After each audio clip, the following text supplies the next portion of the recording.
I thought it was an interesting idea to take the Shaft concept and take it out of the traditional thriller realm into what I would call an action comedy, to move into the next generation, or the sense of taking a millennial and teaching him how to become what John Shaft taught me to be, and what I hadn't had the opportunity to do because I hadn't been around him.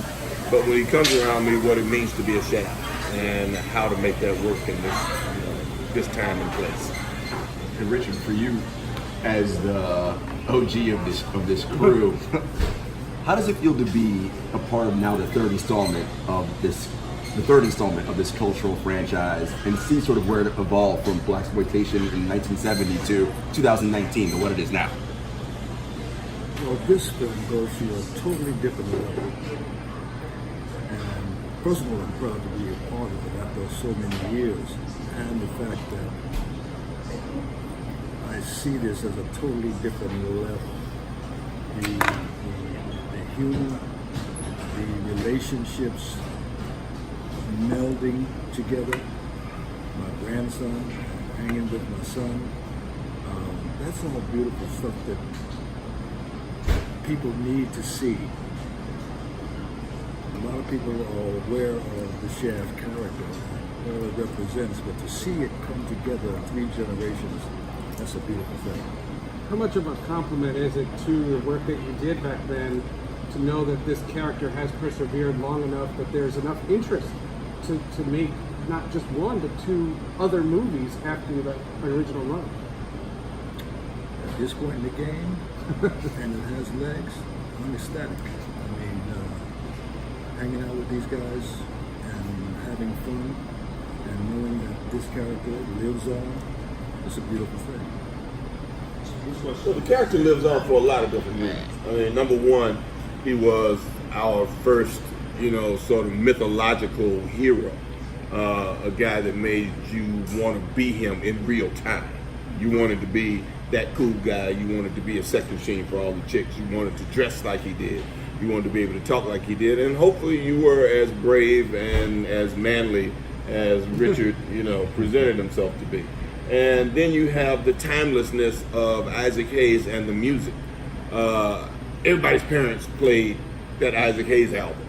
That Shaft album is, played from generation to generation to generation, and kids end up watching the film because they'll go, "What is this from?" And they go, "Oh, Shaft!" And they pull out the VCR and stick it in there, or it's on TV enough these days that you see him, and still young black men, even rappers, continued that name along with some of the other names from those other, blaxploitation films that became our folk heroes.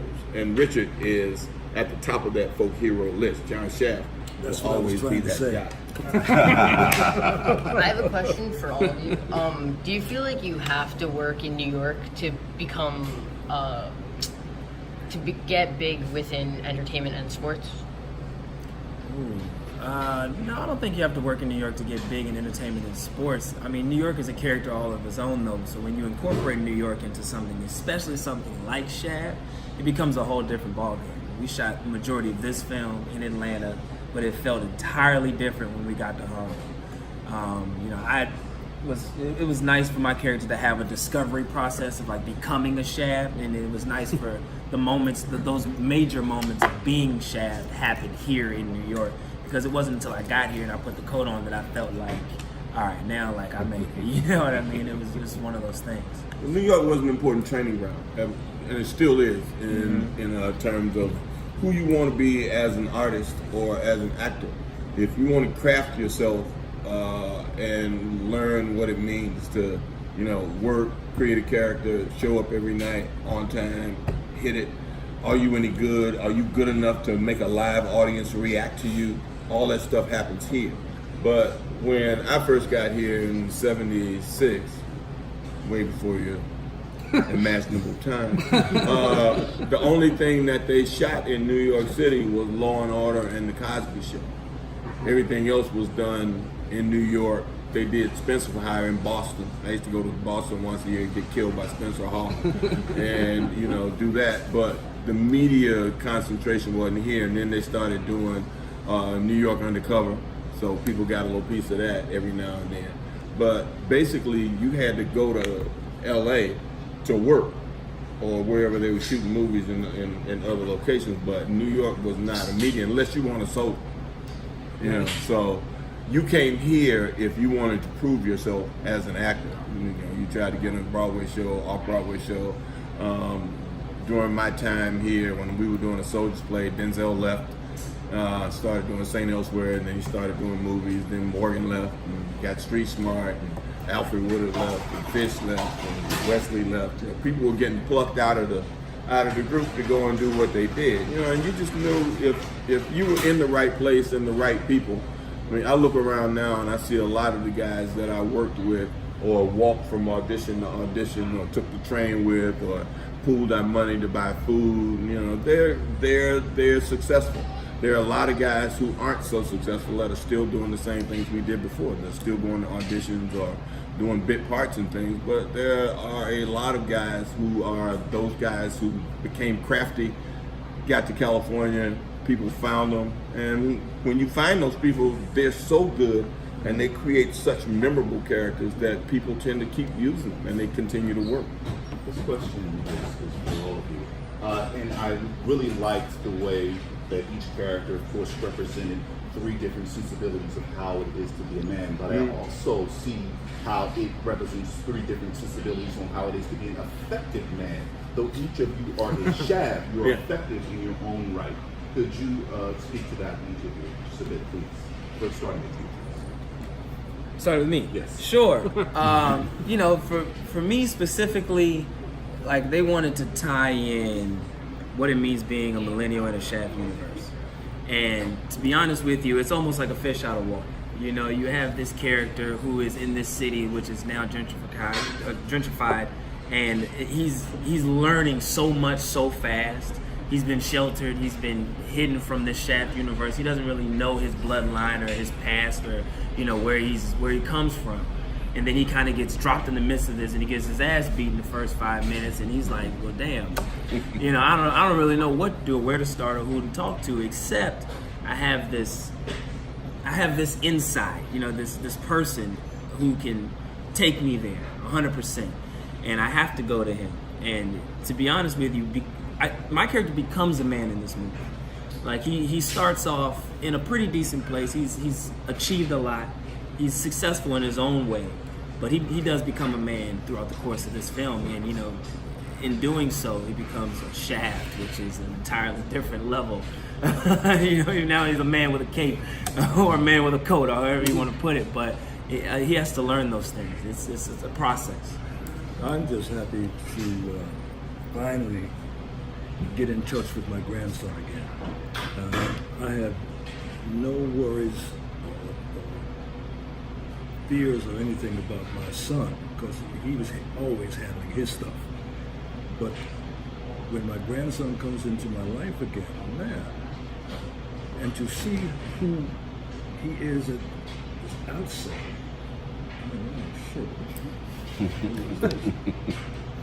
but to see his evolution, to see how he comes along and turns around, was a joy to see, and I reveled in that. My son. It's gonna be what it's gonna be.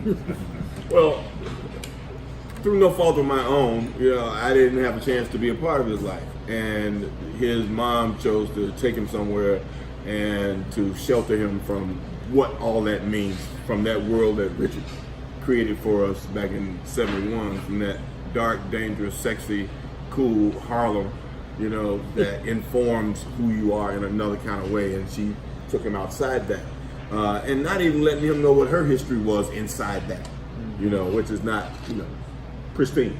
But when he comes back into his life, first there's the whole measuring of he's measuring me and judging me in a way, and I'm judging him in another way, because she's made him something that is nothing like what a Shaft should be.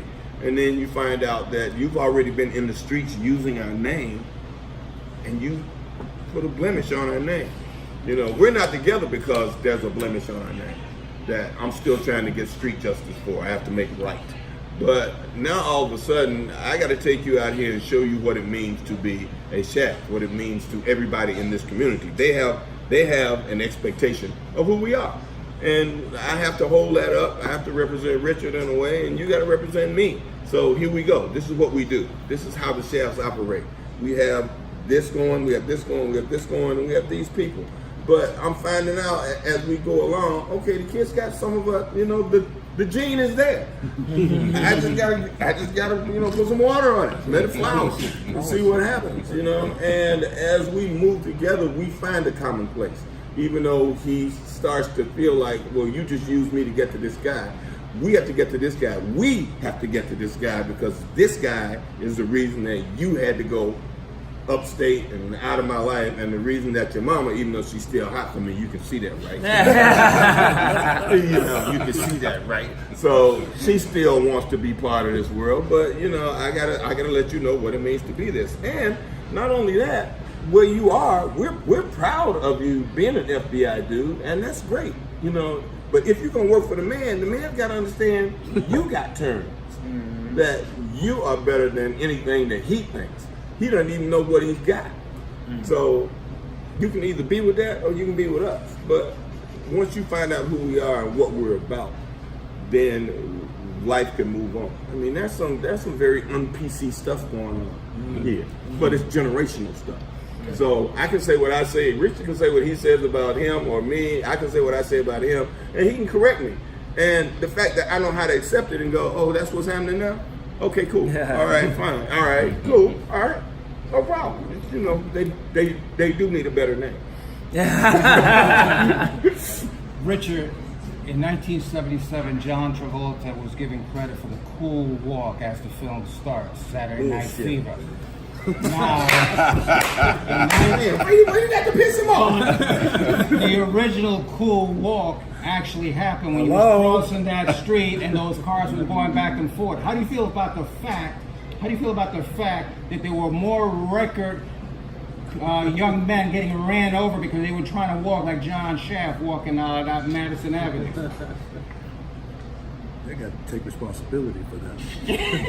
You know, but you know, you bring that point up. There are two things that walk in John Travolta and what's his name, Reynolds, wearing a leather jacket, like he was the first to do that. Bullshit. That was all taken from that character. Right. I could go on, but don't get me started. Piss them off before lunch. I just wanted to make it clear for the record that you had the original walk. Absolutely. Okay. Absolutely. All right. I wanted to get back to this question for all of you about law enforcement and whatever version of it that you are, right? Because you're PIs, FBI, and in the second movie you were a cop at one point, but back to PI. Any thought given into your characters about sort of what goes on now in terms of law enforcement and like how you decide to attack these roles? I think a chef always works outside the law. Well, always works best outside the law. You know what I mean? He just to follow suit. You know, there's too many rules and regulations, too many things that you can't get done. Like you said, the whole point of this family getting back together, the point of him going after the guy that he's going after is street justice. You know what I mean? It's not something that's going to be an open case and the precinct is going to figure it out together. No, it's street justice. It's personal. And I think for a Shaft, most of the time when there's a big issue, it's too personal to worry about a badge and those things. And plus, you know, he shoots people too goddamn often. It's shooting people every day. Like it's not happening. Gun violence has been a part of movie making for a long time, you know. It has. And it's not like, you know, people with good sense know the difference between movie violence and real violence. We always have. When we were kids playing cops and robbers, we knew we couldn't just go in the house and get our, you know, the guns that lived in our house, because I grew up in the South. You didn't take a real gun outdoors to play cops and robbers with. You had a cap gun. You played it, you did it. you shot people, but you knew you didn't go to school, you didn't settle beefs that way. You know, you settle things the way kids settle things, or the way adults or men, people told you had to settle things. But there was also a difference then too of even movies you saw about New York, everybody had a beat cop. That was a cop that had been in your neighborhood that your grandmother knew cop's name, he knew your name, he knew your family, he knew where you came from. He knew if you came from a family of criminals or you came from a family of people that were hard-working people who made sure that you stayed out of trouble. They knew who troublemakers were. They knew where they were, they knew where they came from, and if they saw you with them, they might say, you don't need to be hanging out with them. You know, your grandma and good people, they don't want to have to come get you out of this, you go home. So it's like teachers that used to know the kids that were in their classroom because they had to make home visits. They knew where the kids came from. They knew what their parents' expectations were of them. Cops knew those very same things about the people that lived in their neighborhoods. They knew what the expectations were. They knew that they wanted you to go to college. They knew if they were expecting you to grow up and go to the Army or get that same job that your dad had over at that foundry, you're gonna be, you know, on the swing ship. They had that information. And the fact that nobody takes the time to be that personal with the people they're around, when they show up on them, they roll up on them, the first thing they say is they were afraid for their lives.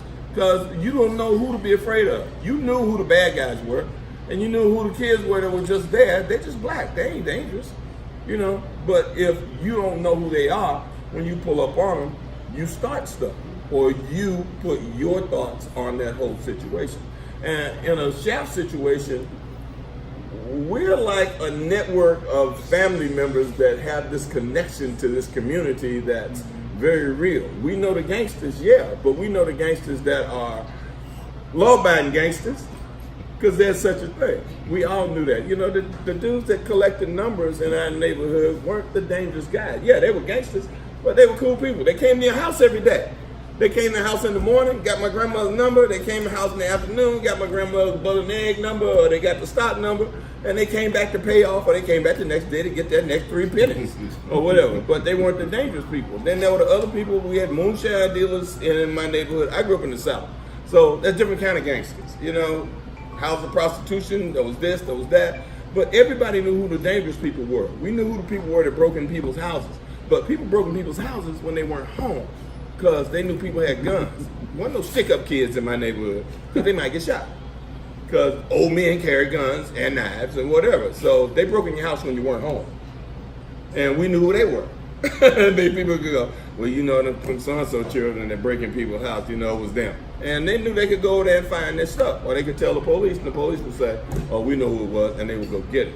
But the relationship, the community relationship between the community cop and the cops who ride around in cars now and never get out and just stare at people, is very different. So there is a way to police that has gone away. You know? Thanks, guys. Time for God. Sorry, guys. Oh, okay. All right, gentlemen. Thank you. Nice.